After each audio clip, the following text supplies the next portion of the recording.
21 মে নোয়াখালী জেলা জাতীয় শ্রমিক লীগে মোহাম্মদ সাকিব হোসেনকে সভাপতি এবং আলহাজ মোহাম্মদ কবির হোসেনকে সাধারণ সম্পাদক করে ৭১ সদস্য বিশিষ্ট কমিটি অনুমোদন দেন। জাতীয় শ্রমিক লীগ কেন্দ্রীয় কমিটির সভাপতি নূর কুতুব আলম মান্নান এবং সাধারণ সম্পাদক KM আজম খসরু।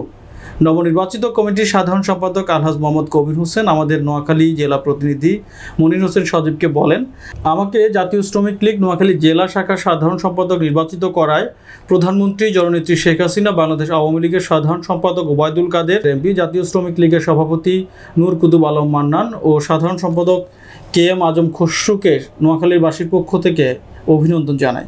আমি নোয়াখালী জেলা জাতীয় শ্রমিক লীগের সাধারণ সম্পাদক নির্বাচিত হওয়ায় আমি আমার বাংলাদেশ মাননীয় প্রধানমন্ত্রী শেখ মুজিবুর রহমানের সুযোগ্য কন্যা আমাদের মাননীয় প্রধানমন্ত্রীকে আমি অভিনন্দন জানাই এবং আমাদের মাননীয় সড়কমন্ত্রী এবং আমাদের বাংলাদেশ আওয়ামী লীগের সাধারণ সম্পাদক ওবায়দুল কাদের সাহেবকে আমি ধন্যবাদ জানাই।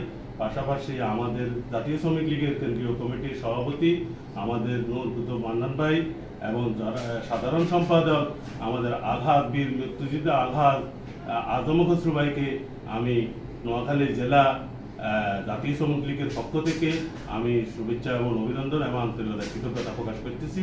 আমাকে নোয়াখালী জেলা জাতীয় শ্রমিক লীগের সাধারণ সম্পাদক হিসাবে যে গুরু দায়িত্ব আমার সিনিয়র লিডাররা দায়িত্ব দিয়েছেন, আমি আমাদের সাধারণ শ্রমিকদের নিয়ে নোয়াখালী জেলা, উপজেলা এবং প্রত্যেক ইউনিয়ন ওয়ার্ড কাজ করব। আমার প্রধানমন্ত্রীর হাতকে শক্তিশালী করার জন্য আমি আমার কেন্দ্রীয় কমিটির সাথে আমি যোগাযোগ করে যেভাবে কাজ করতে হয় আমি এভাবে কাজ করব। আমার উদ্দেশ্য স্মার্ট বাংলাদেশ, আমার উদ্দেশ্য শ্রমিকদের উন্নয়ন, আমার উদ্দেশ্য শ্রমিকদের অধিকার, আমার উদ্দেশ্য দেশ সেবা, দল সেবা এবং মানব সেবা। আমি সবাইকে ধন্যবাদ জানাই এবং আমার বাংলাদেশ আওয়ামী লীগ সহ আমার বাংলাদেশের সকল জনসাধারণের আমি দোয়া এবং সহযোগিতা কামনা করি।